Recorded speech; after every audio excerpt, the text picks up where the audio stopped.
Bismillah. Bismillahirrahmanirrahim. Alhamdulillahi rabbil alamin. Wa afdalus salatu wa atammu at-taslim ala ashrafil anbiya wal mursalin. Nabiyyina wa habibina wa sayyidina Muhammad wa ala alihi wa sahbihi ajma'in. Rabbi shrah li sadri wa yassir li amri wa hlul 'uqdatan min lisani yafqahu qawli. Fillojmë me emrin e Allahut mëshirues mëshirëplotit, paqja dhe bekimet e Allahut qofshin me pejgamberin ton Muhammed alayhi salatu wassalam, familjen e tij, bashkëshortët e tij dhe gjithë ata të cilët e pasuan dhe do ta pasojnë deri në ditën e gjykimit. Vëllezër dhe motra, asalamu alaykum wa rahmatullahi ta'ala wa barakatuh. Vazhdojmë me surën Saba, jemi tek ajeti 22 ku thot Allahu mëndueshëm قل ادعوا الذين زعمتم من دون الله لا يملكون مثقال ذرة في السماوات ولا في الأرض وما لهم فيهما من شرك وما له منهم من ظهير. Këtu ndalëm herën e kaluar të ky ajet kuranor dhe komentuam sa e komentuam, thot Allahu mëndueshëm, lutuni atyre që ju ja bëni shok Allahut mëndueshëm. Pra atyre që ju i luteni veç Allahut mëndueshëm, thirrni ata. فقل ادعوا الذين زعمتم من دون الله لا يملكون مثقال ذرة في السماوات ولا في الأرض. Ata që ju luteni veç Allahut mëndueshëm nuk kanë dorë asnjë grimc, asnjë atom në qiej dhe në tokë. Wa ma lahum fihima min shirk. Ndërkohë që ata në qiej dhe në tokë nuk kanë asnjë pjesë, asnjë kontribut. Kush? Ndash ata që adhurojnë veç Zotit, ndash ata që adhurojnë dikë tjetër veç Allahut mëndueshëm. Në qiej dhe në tokë ata nuk kanë asnjë pjesë, asnjë kontributi. Që do të thotë, pa gjithë to qiej dhe kjo tokë që ka kriju Allahu mëndueshëm, ata s'kan në dorë idhujt tuaj, nuk kanë dorë qoftë edhe një grimc. Tash pse ky krahasim? Galaktikat janë në miliona ose me miliarda. Brenda një galaktike ka me triliona planete dhe yje. Ata që ju adhuroni, që s'kan dorë një planet ose një yll, po s'kan dorë asa një grimc, sa një atom të këtyre planeteve të yjeve. Pra s'kan as edhe kontributi në këto qiej dhe në këto tova. S'kan dorë asgjë. Kurse juve i zëvendësoni me Allahun e mëndueshëm, i luteni atyre veç Zotit të gjithësisë. Dhe këtu Allahu i mëndueshëm me këtë jetë kuranor, me këtë pohim, përcjell dy mesazhe. Me mesazhin e parë godet idhujt, i shkërmojq.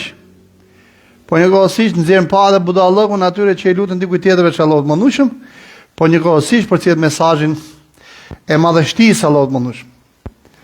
Pra nuk na thot Allahu mëndueshëm ne të drejtë për të adhuroni mua, edhe pse me qindra ajete kuranore thot në këtë ajet kuranor, por na thot nëse do të ishte ajo që meriton të adhurohej, është Allahu mëndueshëm që ka krijuar qiejt dhe tokën. Kurse ata që ju adhuroni veç Zotit gjithësisë nuk kanë dorë asgjë qoftë një grimc. Dhe këtu njëkohësisht del pakush madhështia e Allahut mëndueshëm. Pra këto qiej dhe këto toka që janë krijuar i kanë Zotin dorë dhe Allahu mëndueshëm ka krijuar dhe Allahu mëndueshëm kanë mbikëqyre. Dhe ne her pas here i kthemi konceptit ose me fjalë tamam konceptit të madhështisë së Allahut mëndueshëm. Dhe her pas here themi që vetëm ajo zemër e cila është pushtuar me madhështinë e Zotit është në gjendje që shpëtojë nga çdo lloj frike veç Allahut, më veç me nga frika e dikujt tjetër veç Allahut mëndueshëm. Pra, kultivimi i madhështisë së Allahut mëndueshëm në zemrat tona është një nga temat kryesore të Allahut mëndueshëm të fjalës së Zotit, pra të Kuranit. Nga fillimi deri në fund do gjesh ajete me 10 ajete kuranore që godasin në këtë pikë. Pra çike Fatihaja, ajeti i parë pas Bismillahirrahmanirrahim, kush është? Elhamdulillahi Rabbil Alamin. Falënderimi takon Allahut, Zotit të gjithë botrave. Zotit të gjithë botrave, pra Allahu mëndueshëm i ka krijuar dhe Allahu i ka dorë. Edhe këtu na thot Allahu mëndueshëm, thirrni, lutuni atyre që ju adhuroni veç Zotit të gjithësisë. Ata nuk kanë dorë, ju lutuni atyre. Por fatikisht janë gjendë me ju përgjigje si gjëje për aty në temave të cilat ju i drejtoni atyre. Pse? Sepse ata s'kan dorë asgjë, asnjë grimc në këto qiej dhe në tokë. Pra ne i vetmi që meriton të adhurohet dhe i vetmi që meriton të drejtohemi me lutjet tona kush është?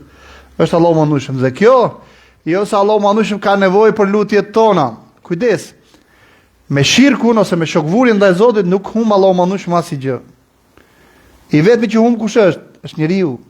Shirku vetvete duke përfshirë edhe supersticionet janë burimi kryesor i kujt? I stresit dhe i depresionit. Përfituron një njeri që nuk e nis ditën pa pa horoskopin mëngjes. Bëhet skllav i kujt i fenomeneve që ndodhin.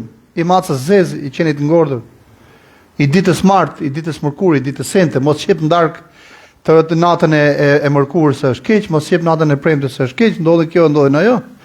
Pra budalli që të tilla përfitojnë për shembull një person që e lidh të ardhmen e tij me fenomene të tilla. E shkatron me psikologjinë e tij, e shkatron atë shpirtin e tij. Krijon varësi të çuditshme. Krijon varësi të çuditshme. Me fe shef dorën të lidhë plot me pena. Penja me fe dhe spango. I lidhin kokë, i lidhin qafë, i lidhin dorë, i lidhin kam etj. Pse për çfarë arsye? Sepse asët me fjalë, këtë ajit kuranor ose përmbajtjen e këtij ajiti kuranor, ai është gafil dhe i pavëmendshëm. Nëse njeriu do ta dinte, po do ta dinte me hak, që Allahu manushëm është Rabbul Alamin, Zoti i gjithë botrave, dhe as kërkush tjetër veç Zotit nuk ka në dorë asgjë në qiellin tokë, as një grimc, natyrshëm do ta lidhte zemrën e tij në mënyrë të drejtë për drejtë me Zotin dhe s'do kishte frikë asgjë në dynjë. Nuk ka frikë për askërkujt, as për fenomenet të natyrës, sepse gjithçka që ndodh me urdhën e Zotit, përkundrazi me fenomenet e natyrës do të bashkëveproj. Bie Rufeja me një herdhikën. Tamam? Subhanalladhi. Pra i me lartë madhruar është ai, yusabbihu ar-ra'du bihamdihi wal malaikatu min khifati. I lartë madhruar është ai që emrat, pra me lajket i bëjnë madhërim atij dhe emrit e tij, dhe me lajket njëkohësisht me fjalë, pra, si më Rufeja bën madhënim në emrin e tij dhe me lajket, si më thënë, i bëjnë madhënim Allahut të manushëm. Bie shiu kemi dua, bie bora kemi dua, bie tërmeti kemi dua. Frika që na shkakton, për rast konkret tërmeti, çfarë na bën? Jo të kemi frikë tërmeti, po të kthehemi ke Zoti, ke Allahu manushëm. Muslimani me gjithë tërmeti dhe brenda kësaj ndërtese, gjëja e parë ku shkon mendja kush është? Te ka që e shkakton tërmetin, që është Allahu manush. Dhe para se të marr rrugën me vrap me fat garendin apo shkallën në përgjithësi, si më thënë lëndimet të mëdha të njerëzve në rast se tërmetet ndodhin kur dalin nëpër shkallë, ai ndalet me Zotin, duke kujtuar Allahun e manushëm, sepse e din shumë mirë që këto fenomene janë në dorën e kujt? Janë në dorën e Allahut të manushëm, Zotit të gjithësisë. Edhe çdo lloj ndryshimi që ndodh në natyrë nuk bën gjë tjetër përveç se robën e Zotit e kthen ku? E kthen tek Zoti, kthen tek Allahu manushëm. Pse? Sepse thot Allahu manushëm, pra. Ata që ju i luteni veç Allahut manushëm nuk kanë dorë as një grimc në qiell dhe në tokë. Ço do të thotë? Gjithë to galaktika, gjithë to planete, gjithë to yje, bukur gjithë to ligje që le të themi ndërtojnë marrëdhënien e këtyre krijesave kaq të mëdha janë dorën e kujt? Janë dorën e Allahut manushëm të gjithësisë. Po të marrë vetëm ligjin e gravitacionit. Po të mos ishte ligji i gravitacionit kjo gotë, edhe uji që është në të nuk do e kishin pas mundësi me e marrë dhe me fungoj. Ato, le të themi, biliona dhe triliona tonelata ujë që janë mbi sipërfaqen e tokës, do kishin fluturuar. Pemë nuk do kishte, kafsh nuk do kishte, njerëz nuk do kishte. Pra një ligj ka, një ligj që është ligji i gravitacionit, është me fjalë jetik për zhvillimin e jetës tonë. Po sa ligje materiale dhe fizike ka vendosur Allahu manushëm, ne nuk i dim. Nëpërmjet fizikës ne kemi zbuluar shumë pak për ligjeve të Allahut manushëm, në këtë tokë. Akoma vazhdojmë të zbulojmë. Mendon njeriu se akoma vazhdojmë të zbulojmë. Dhe sa më shumë merremi me teknologji, aq më shumë kuptojmë me se sa pak dije njeriu. Sa pak dije njeriu. Dhe shkenca apo historia e shkencave na thotë se ata që kanë qenë para nesh po më përpashëm në aspektin e ligjeve fizike dhe materiale, ligjeve të Zotit në natyrë, i kanë pas ditë shumë më tepër se sa ne. Po të marrim për shembull vetëm piramidat. Kohët e fundit është zbuluar se piramidat nuk janë thjesht varre, nuk kanë rol varre. Çfarë roli? Rol me fjalë të bashkëveprimit me ligjet e Allahut manushëm, fushën elektronikës, me fizikën e tjerë më radh. Pra, si më thënë, role të jashtëzakonshme, bukur që ne akoma nuk kemi zbuluar, për shembull, thjesht teori kemi, por realisht për çfarë janë? Piramidat akoma nuk e dim. Po që kanë pas rol shkencor, padyshim po. Edhe teknologjik, padyshim po. Cilat janë, vazhdojmë të zbulojmë akoma. Akoma vazhdojmë të zbulojmë. Pra ne me pse Allahu manushëm na i sjell këto pohime kaq të mëdha. Allahu manushëm na kultivon në zemrat tona madhështinë, besimin në madhështinë e tij nëpërmjet kujt? Nëpërmjet krijesave të tij. Dhe këtu kemi të bëjmë me një metodë hyjnore që veçanërisht duhet ta kemi parasysh në edukimin e brezit të ri. Ne s'kemi nevojë me shpik argumenta, gjithë argumentat janë fjalën e Zotit. Mjafton ti tërheqim vëmendjen vetes tonë dhe njerëzve që na rrethojnë ku? Te krijesat e Zotit. Po ta marrim vetëm këtë ajet kuranor dhe ta propagandojmë, do të ishte i mjaftueshëm, pra këtë për cilin po flasim deri tash, do të ishte i mjaftueshëm për një mendje të kthjellë që do më u kthy ke Zoti, me pranu dhe me kuptu madhështinë e Allahut mëndshëm dhe me pranu njëkohësisht se i vetmi që meriton të adhurohet është vetëm Allahu mëndshëm.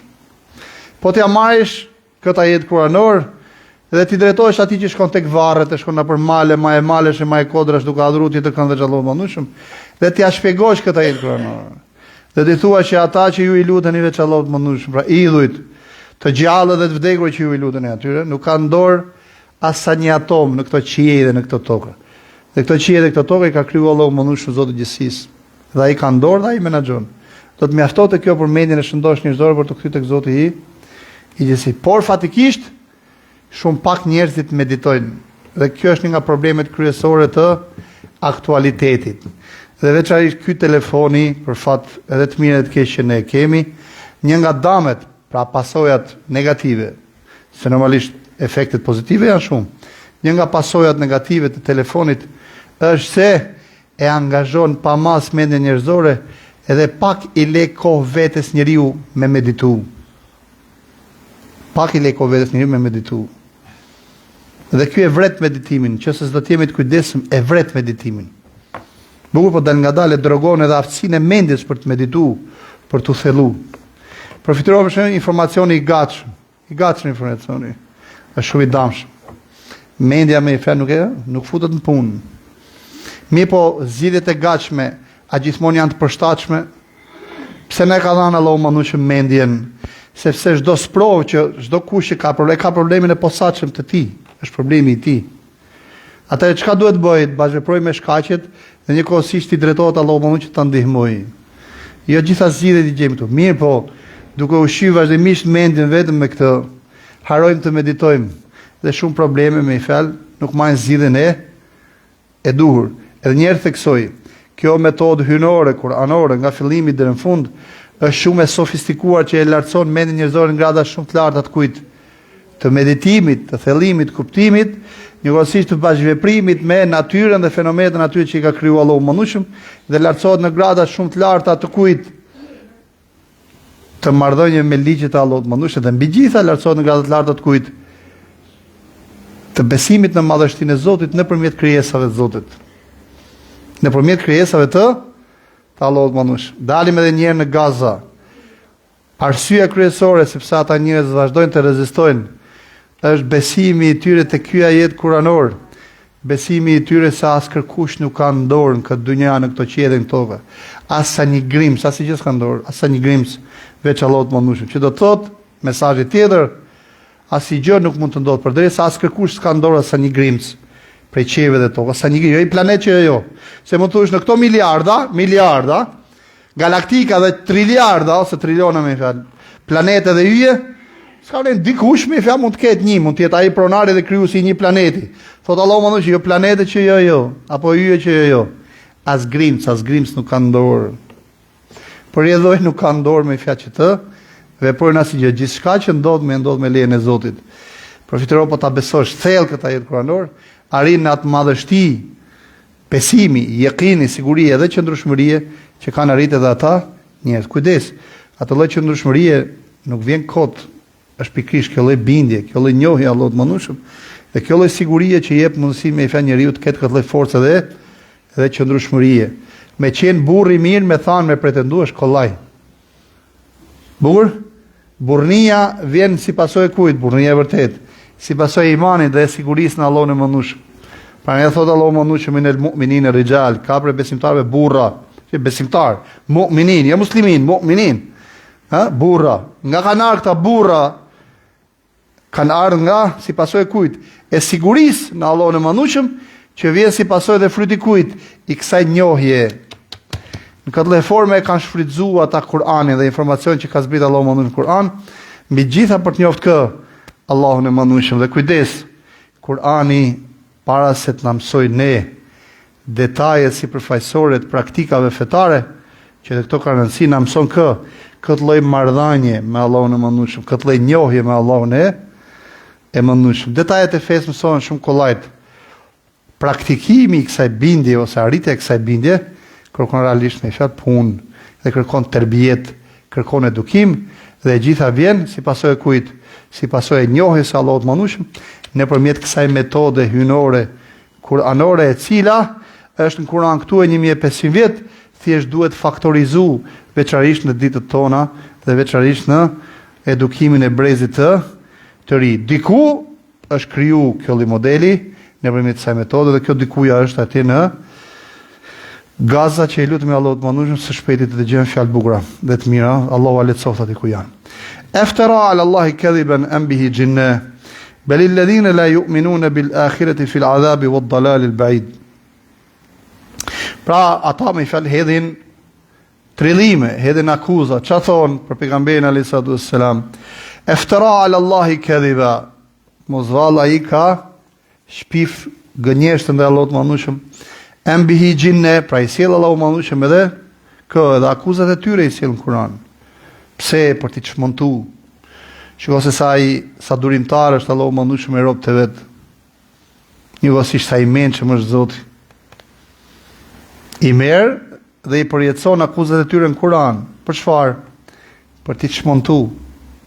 Për t'i bërë të pavlefshme. Po pse i përjetson në Kur'an? Sepse na thot Allahu Mëndshëm nëpërmjet këtij fakti që vazhdimisht do ketë njerëz të tillë që vazhdimisht do shpifin ndaj Zotit dhe do shpifin ndaj Kuranit dhe do shpifin ndaj Muhamedit alayhis salam. Këtu e keni edhe metodën e çmontimit të shpifjeve të tyre. Eftara ala Allahi kadhiban am bihi jinna. Mos vallësin than, ai ka shpif ndaj Allahut Mëndshëm apo është me xhnun, domethënë është i çmendur për Muhamedit alayhis salam. Balil ladhina la yu'minuna bil akhirati fil adhabi wad dalal al ba'id. Dhe Allahu Mëndshëm a kthen me një herë dhe thot ata që nuk besojnë në ahiret do të jenë në çfarë? Në ndëshkim dhe në humbje të largët, humbje shumë e largët. Do të thonë ata që mohojnë Muhammedin alayhis salam dhe ata që mohojnë, si më thanë, të vërtetën e Allahut Mëndshëm, le ta dinë me fjalë se janë në humbje shumë të largët.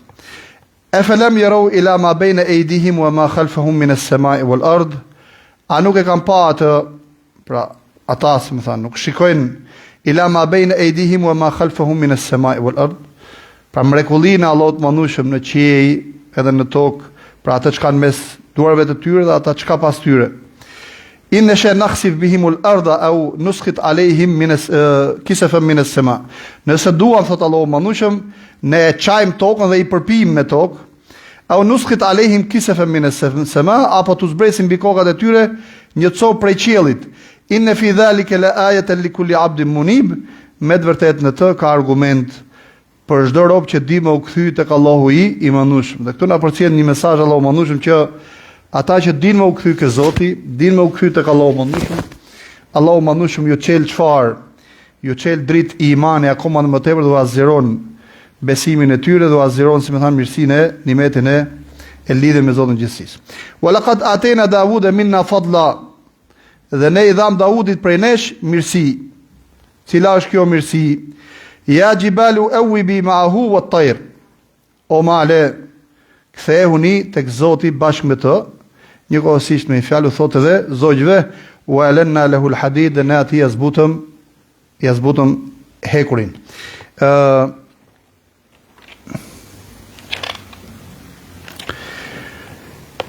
Dalim tek ajeti 23, sa duket pa dashje dolëm ke ca ajete më përpara. Thot Allahu Mëndshëm wala tanfa'u ash-shafa'atu 'indahu illa liman adhina lahu. Dhe tek Allahu Mëndshëm nuk vlen asnjë lloj ndërmjetësimi përveç sa atij që Allahu Mëndshëm i ka dhënë leje. Pra përveç sa atij që Allahu Mëndshëm i ka dhënë leje, askërkush nuk mund ndërmjetësoj tek Zoti i gjithësisë, tek Allahu Mëndshëm. Hatta idha fuz'a an qulubihim qalu madha qala rabbukum. Dhe ditën e Kiametit këtu ke ky ajet kërkon te kjo fjala hatta idha fuz'a an qulubihim. derisa atyre kemi disa interpretime, derisa politeistëve, ditën e Kiametit. Pra komenti i parë është derisa t'ju largohet frika, fuzia an qulubihim, do t'ju hiqet kur frika, dhe këtu e ka për besimtarët, komenti i parë.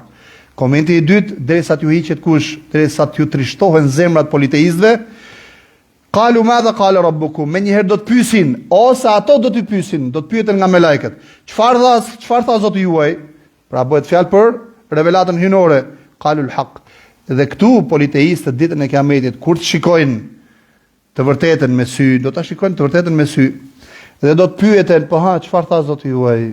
Ju që e mohoni këtë të vërtetë. Pra në dynja e mohuat. Mohuat fjalën e Zotit, mohuat Kur'anin, mohuat botën tjetër, ja tashmë botën tjetër po e shihni me sy. Po për ato që zbriti Allahu mandushëm, çfarë thoni?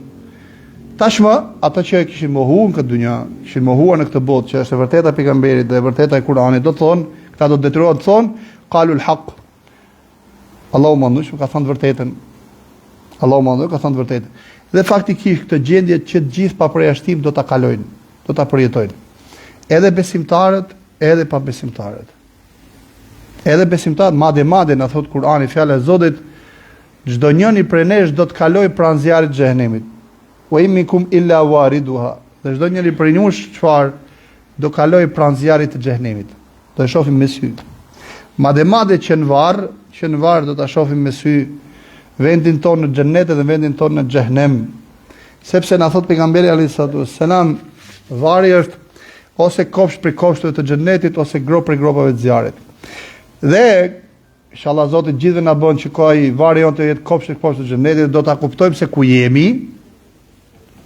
Dhe pranaj me fjalë besimtari kur ta kuptoj se ku është, sepse varri i tij do të jetë kopsh për kopsht të xhennetit, do thotë o Allah bëje sa më shpejt Kiametin. Pse? Sepse e kuptojnë se ajo çka e pret pas Kiametit është akoma më e madhe që xheneti. Mirë, po çfarë do të ndodh? Edhe besimtarët, edhe pa besimtarët në varr, Allahu mëndush do t'ju amundsoj të shikojnë vendin e tyre në xhennet dhe vendin e tyre në xhenem. Dhe besimtari do t'i thotë, ky është vendi jot në xhenem, nëse s'do të kishte besu. Pra Allahu mëndush çdo njëri prej robëve, prej njerëzve ka krijuar një vend në xhennet, një në xhenem. Dhe përfitiro se çfarë gëzimi do të përjetoj besimtari në varr kur ta shikoj se çfarë pret në xhennet. Sepse kur varri është kopsh të xhennetit, dhe Allahu mandushëm në xhennet në varr do të na krijojë një horizont aty ku mbaron syri, po me standardet e botës tjetër, jetë kësaj bote. Pa kur na thot Allahu mandushëm që ju do shkoni në xhennet, po do e kuptojmë që do shkojmë në xhennet, përfitiro gëzimin, aty që Zoti për shkak të punëve të vetë robit i ka shkruar zjarrin e xhenemit, në varr Allahu mandushëm do t'i mundsoj që të shikojë edhe xhenetin dhe xhenemin, edhe vendin e tij në xhennet dhe vendin e tij në xhenem, dhe do t'i thotë Allahu mandushëm, ky do të ishte vendi jot në xhennet nëse do të kishe besu. Tash i përfituro gëzimin e madh të kategorisë parë, inshallah jemi prej tyre, dhe hasretin dhe dëshpërimin e kategorisë së dytë. Mi po s'ka më kthim mbrapa. Prandaj edhe Allahu mandushëm na thotë me këtë ajet kuranor, kujdes sepse do vije momenti që do zgjoheni, si do zgjohen zgjuar jemi. Fatikisht nga zgjimi i madh kur ndodh, kur njeriu vdes. Ne në lidhje me botën tjetër thjesht besojmë, kemi dhe siguri, Zoti na bën sigurt. Por fatikisht kur vdesim dhe e shikojmë me sytë tonë, aty është zgjimi i madh. Aty është zgjimi i madh. Pa na thotë kjo ajet kuranor, do vijë momenti kur do zgjoheni, do kthjelloheni dhe të gjithë pa përjashtim do jeni të destinuar ta pranoni këtë të vërtetë.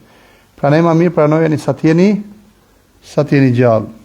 Madha qala rabbukum, çfarë tha Zoti juaj? Në dynja e keni besu, ka thënë hak, edhe atje do e pranojmë. Në dynja mohuesit e kanë refuzuar, do jenë të destinuar me thënë çfarë? Qalul haq. Madje me Zot presin to që ka thënë vërtetën. Pse? Sepse akoma kanë shpresë. Akoma kanë shpresë se mbase do t'i falë Allahu mëndushëm. Madje xhenemlit edhe në xhenem akoma kanë shpresë se mos i falë Allahu mëndushëm. Edhe politeistët kanë shpresë në xhenem se mos i falë Allahu mëndushëm. Derisa shumë është Ali i madhrishëm dhe i lartësuar. Kul përsëri na thot Allahu mëndushëm, duke na dhënë argumenta se ata që i bëjnë shok Zotit bëjnë një dëm shumë të madh. Dhe njëkohësisht se ai që meriton të adhurohet kush është? Është Allahu manush, i cili kul thuaj me yerzuqukum minas samawati wal ard. Kush ju furnizon juve nga qiejt, shikoni, jo qielli, qiejt dhe toka. Subhanallahu. Ndalemi me këto. Jo qielli, qiejt, nga qiejt. Domethënë rrisku jo na vjen nga çfarë? Jo thjesht ungaret. Mund ta ketë shkruajt Allahu mandushëm riskun ton, ke qielli i 7 na vjen këtu, si e di, nuk e dim ne. Allahu mandushëm me fuqinë e vet. Po edhe ky qielli, sepse një nga cilësitë e rreve kush janë qielli, gjithçka që kullu ma sema ju sema sema. Gjithçka që është mbi ne me quhet qiell. Gjithsesi, ti qëndrojmë ha korrekt kuptimit të parë të ajetit, piçe. Tash le të marrim vetëm rretën që është mbi ne. Përfituroni se sa kilometra mund të udhtoj reja, derisa vjen dhe bie me fashiu mbi kokën tonë. Bereqetin dhe çon mbi kokën tonë. Ujit kë ato shim që e ham ne me kilometra. Mund të jetë reja e zezë mbi kokën tonë, nuk bie këtu këne, shkon me habi me shtet tjetër. Subhanallahu. Edhe shiu, edhe bresha, edhe bora. Gjithçka është e përcaktuar. Tash i përfituroni, është e përcaktuar. Bukur, jo vetëm si kulillah, Allahu manush. Që do të thotë, as kërkush tjetër veç Allahut manushëm nuk e furnizon. Walan tablughu naf'i fatanfa'uni dhe as mund të më bëni dobi, prandaj mos u përpiqni të më bëni dobi. Mund thotë Allahu nuk mund të më bëni dobi, sepse unë s'kam nevojë. Inna Allaha ghaniyun 'anil 'alamin, Allahu manushëm është i pasur dhe i panevojshëm për botrat, jo alamin, për botrat. Nuk ka nevojë Allahu manush. Pra është ghaniyun bi dhati, është i pasur vetvetiu. Prandaj thotë Allahu manush Alali mubin, jemi ose në udhëzim ose në humbje. Pra Allahu manushëm këtu nuk thot ju jeni në humbje, ne jemi në të vërtetë, por na thot ju dhe ne jemi ose në të vërtetë ose në humbje. Jemi në të vërtetë ose në humbje. Ata për t'i sfiduar Allahu manushëm. Edhe kjo është nga parimet kryesore edhe në debat me të tjerët. Kur të ftojmë në rrugë të Zotit, na thot ky ayet kuranor dhe ajeti që vjen më mbrapa, debati duhet të fillojë pika 0. Të paktën tjetrin boje ta ndjej sikur ti po e fillon debatin nga pika 0. Sepse po i the atij ti je në të kot, un jam në të vërtetë, atë ku është debati, pse duhet më bëj debat. Mirë, po ai që i beson të vërtetë thot bujrëm, jepi argumentat tuaja. Ta supozojmë se un jam në humbje dhe ti je në të vërtetë. Bujrëm jep argumentat tuaja. Pra na thot Allahu mandushëm mos keni frikë ta sfidoni të kotën. Ai që nuk e njeh të vërtetën, ose nuk i beson ashtu siç duhet, ose nuk është sigurt ashtu siç duhet në të vërtetën, ai ka frikë me debatu me të tjerët. Ai që i beson të vërtetës dhe e njeh ashtu siç duhet, nuk ka frikë me debatu me lidhje me të vërtetën. Prandaj dhe Islami duke qenë i vërtet, na thotë okay, s'ka problem. Ose ne ose ju jemi në humbje, ne dhe ju jemi ose në humbje, ose në udhëzim. Tash hajde të diskutojmë edhe të polemizojmë dhe debatojmë për të pasur kush është në të vërtetë dhe kush është në humbje. Dhe këtë na e sjell Allahu manushëm, pasi na i dha këto argumenta që tha pak më sipër. Allahu manushëm na mbush me argumenta, pasi na mbush me argumenta, ne argumenta të bollshëm, që Allahu manushëm është i vërtetë, revelata e tij është i vërtetë, profeti është i vërtetë, bota tjetër është e vërtetë, na thot, tash pas gjithë argumentet thonë të tjerëve, okay, ju mendoni se jemi në humbje? A diskutojmë. Kul ya ahlul kitabi ta'alu ila kalimatin sawa'in baynana wa baynakum. O ju i thtarët e librit, hajdeni të bashkohemi tek një fjalë e vetme që na bashkon ne dhe ju, që të mos adhurojmë as kërkën tjetër veç Allahut mëndush. Edhe mos e konsiderojmë njëri tjetrin Zot. Nëse ata me fjalë mohojnë, nuk e pranojnë, çau kërkojmë atyre, fa kulu shahadu bi anna muslimun. Pa të paktën dëshmoni që ne jemi musliman. Ne jemi musliman.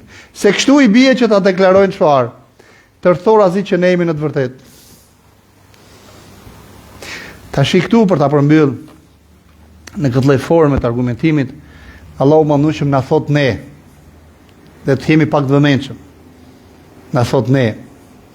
A e shikoni o robët e mi se unë nuk lodhem së dhëni argumenta për vërtetësinë time, për vërtetësinë e profetit tim, për vërtetësinë e Kuranit tim dhe për vërtetësinë e botës tjetër takimit me ju.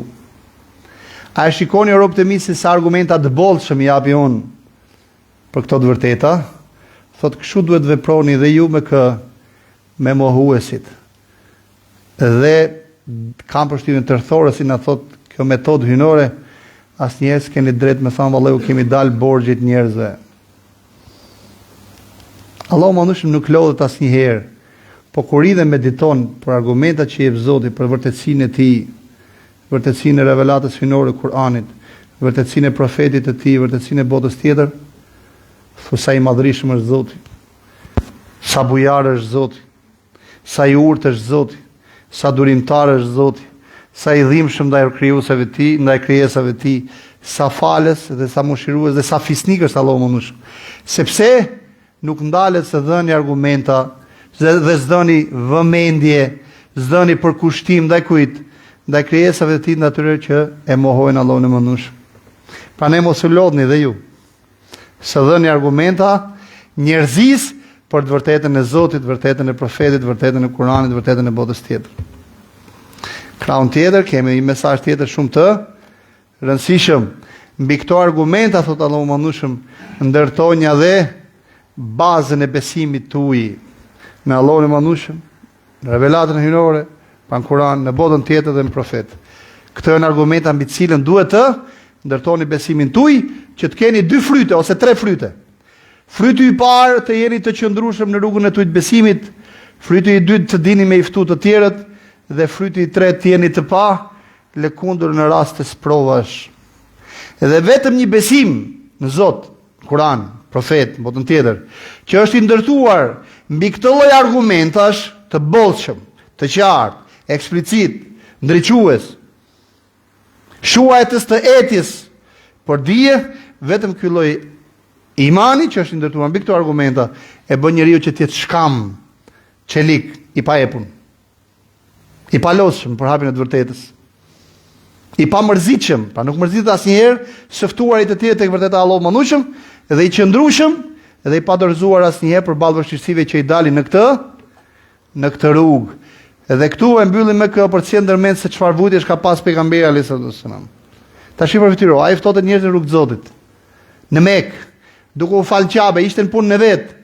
Shkon dikush dhe përfitiroi tash le ta bëm pak veten tonë në vend profetit. Duke bë sejdë profeti, shkojnë i marrin plancin e devës, me gjithë zorët çka kishte brenda planci i devës. Pa nuk është se kishin hap plancin, kishin pastruar, kishin rregulluar, kishin bërë gati për ta gatuar, ha? Sa kishte dal planci i devës, me gjithë çka kishte brenda planci i devës. Edhe alshojnë qaf pejgamberit alayhis salam. E ta vëm vetëm pak sekonda në vendin e pejgamberit alayhis salam. Nëse s'do të ishte ky imani ndërtuar mbi këto argumenta, do të ishte kjo siguri dhe ky yaqin dhe kjo bindje, do të mjaftonte kjo si lëndim, si poshtrim, si përçmim, si dhunim, si fyrje.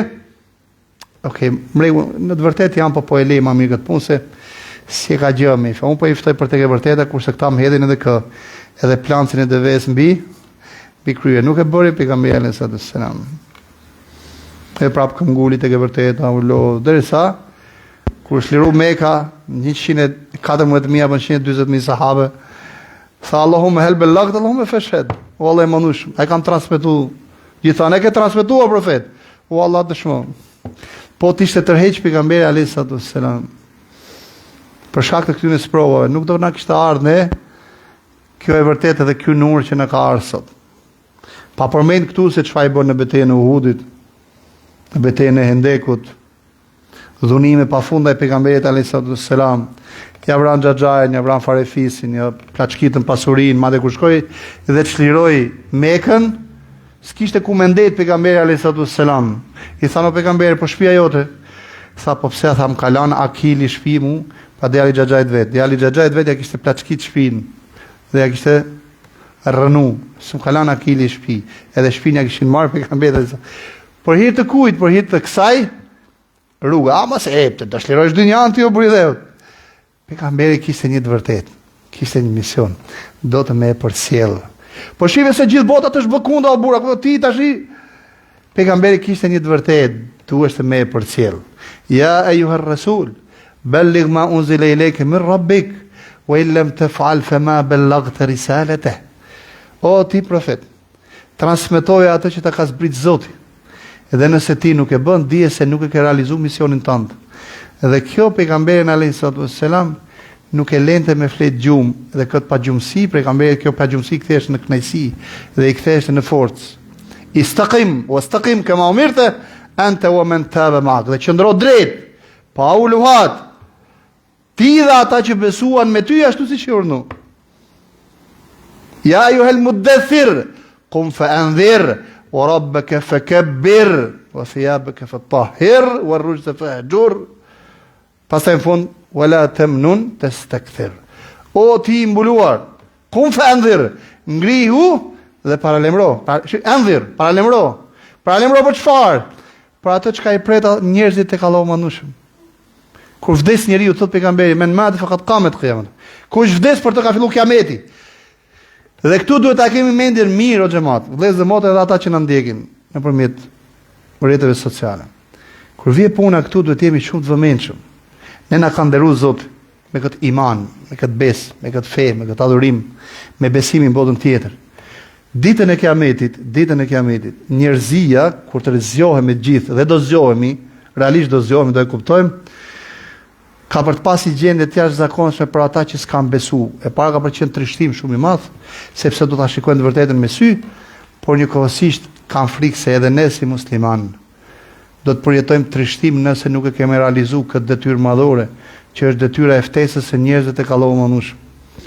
Detyra e ftesës së njerëzve për të besuar në Zotin dhe takimin me Zotin e gjithësisë.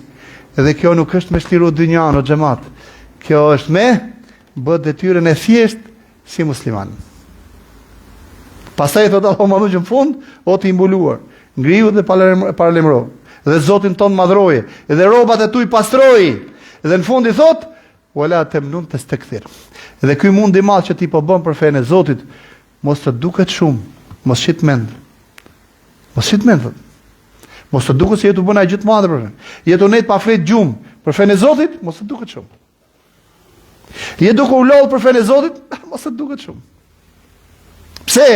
Sepse mirësia e Zotit ndaj teje, fuqia e Allahut manushëm, pushteti i tij, drita me cilën ka begatuar Zoti, besimin Zot, besimin profet, besimin Kur'an, besimin botën tjetër, këtë lumturi që ti ta jep me fjalë, të jetuarit me Zotin, ti me jetu natë e ditë, një 70 jetë, madje shumëzohet me 700.000, nuk e gjendje me ja kthy Allahut manushëm as sa një grimc. Sa një grimc. As sa një grimc. Pranoj me fjalë, na thot kjo ajet kuranor, pa, do zgjohemi, do kujtohemi, dhe aty do e gjejmë veten mes inshallah mes besimtarëve, po inshallah do e gjejmë veten mes asaj kategorie që e ka realizuar ashtu siç duhet detyrën e kujt. Hajdeni tek Zoti. Hajdeni tek Zoti. Dhe Allahu manushëm e përdor robin sipas kujt? Jo sipas dijes që ka në lidhje me ftesën, po sipas shqetësimit që ka në zemër për t'i ftuar të tjerët për tek Allahu manushëm. Dhe nëse nuk e fton Allahu manushëm nëpërmjet teje dikë tjetër, ti ka me të bësh sebeb që dikush tjetër të futet në fenë Allahut manushëm, ti nuk e din. Ditën e Kiametit me fjalë do vjet dikush dhe thotë, ti e bë sebeb që unë jam udhëzuar, po s'kam folur ne për Islam. Atë kujtohet filan ditë pim një kafe apo fillohet ti kontribuove atje, ai mirësia e Zotit erdhi tek unë dhe fatikisht ti e bë sebeb që unë jam udhëzuar. Po si është e mundur shqetësimi në zemër?